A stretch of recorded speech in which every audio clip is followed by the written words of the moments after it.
আসসালামু আলাইকুম ভিউয়ার্স, আজকে আমি আলু পটলের ভাজি করে দেখাবো। এখানে আমি পটল আর আলু কেটে নিয়েছি। আলুগুলাকে আমি এভাবে চিকন চিকন করে কেটে নিয়েছি, পটলগুলাকে আমি এভাবে কেটে নিয়েছি। পটলের আমি চোচাটা ছিলিনি, এমনিতে আমি পটলটা কেটে নিয়েছি। চোচাটা ছিললে ভাজিটা খেতে খসখস করে, আর চুচা রেখে ভাজি করলে ভাজিটা খেতে খুব ভালো লাগে। আমি অন করে দিয়েছি। আমি দিয়ে দেবো তেল, রেগুলার তেল, সয়াবিন তেল। এখানে আমি প্রায় 4 টেবিল চামচ তেল দিয়ে দিলাম। আমি দিয়ে দেবো রসুন কুচি। এখানে একটা রসুন কুচি আছে, এটা দেশি রসুন। আমি এবার রসুনটাকে ব্রাউন কালার করে ভেজে নেব। রসুনটা আমার ব্রাউন কালার হয়ে গেছে। আমি এবার দিব আলু পটল।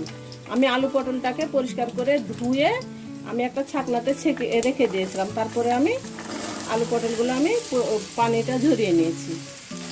আমি দিয়ে দিলাম আলু পটল। আমি এ কড়াইয়ে, এটা আমার রেগুলার কড়াই, এ কড়াই আমি ভাজি, মাছ ভাজি এবং সব ভাজি করি। আমার কড়াইটাতে খুব সুন্দর ভাজি হয়, সেজন্য আমি এ কড়াইটাতে আমি ভাজিটা করে নিলাম। আমি আলু আর পটল একসঙ্গে দিয়ে দিয়েছি। আপনারা চাইলে আলুটা আগে ভেজে নিতে পারেন 2 মিনিট, তারপরে আপনারা পটলটা দিতে পারেন। তবে আমি আলু পটলটা একসঙ্গে দিয়ে দিয়েছি, কারণ আমার আলু পটলটা একসঙ্গেই সুন্দরভাবে সিদ্ধ হয়ে যাবে। আমি এখানে দিয়ে দেবো স্বাদ অনুযায়ী লবণ, হাফ চামচ হলুদের গুঁড়া, হাফ চামচ মরিচের গুঁড়া আমি দিয়ে দিলাম। আমি এবার ভাজিটাকে মিডিয়াম টু লো হিটে আমি ভালো করে 4 থেকে 5 মিনিট আমি ভেজে নেব।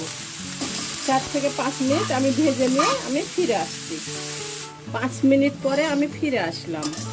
আমি এবার দিয়ে দেবো পেঁয়াজ আর কাঁচামরিচ কুচি। পেঁয়াজ আর কাঁচামরিচ কুচিটা পরে দিলে পরে আপনার পেঁয়াজটা কাঁচামরিচটা পুড়ে যাবে না। আমি দিয়ে দিলাম 6টা মরিচ কুচি। মরিচগুলোকে আমি 2 ভাগ করে কেটে নিয়েছি। আমি এখানে দিয়ে দিলাম দেশি পেঁয়াজ, বড় সাইজের 3টা পেঁয়াজ আমি দিয়ে দিলাম। আমি মোটা মোটা করে পেঁয়াজগুলো কেটে আমি দিয়ে দিয়েছি। আমি 5 মিনিট আমি মিডিয়াম টু লো হিটে আমি রান্না করে নিয়েছিলাম। আর এখন আমি 5 মিনিট আমি মিডিয়াম টু হাই হিটে আমি রান্না করে নেব। মিডিয়াম টু হাই হিটে আমি 5 মিনিট রান্না করে নিয়ে আমি ফিরে আসছি। ভাজিটা আমার হয়ে গেছে। আমি 5 মিনিট পরে চলে এসেছি। দেখুন আমার খুব সুন্দরভাবে ভাজিটা হয়ে গেছে এবং আলুগুলো আমার সিদ্ধ হয়ে গেছে। এবার ভাজিগুলো আমি উঠিয়ে নেব।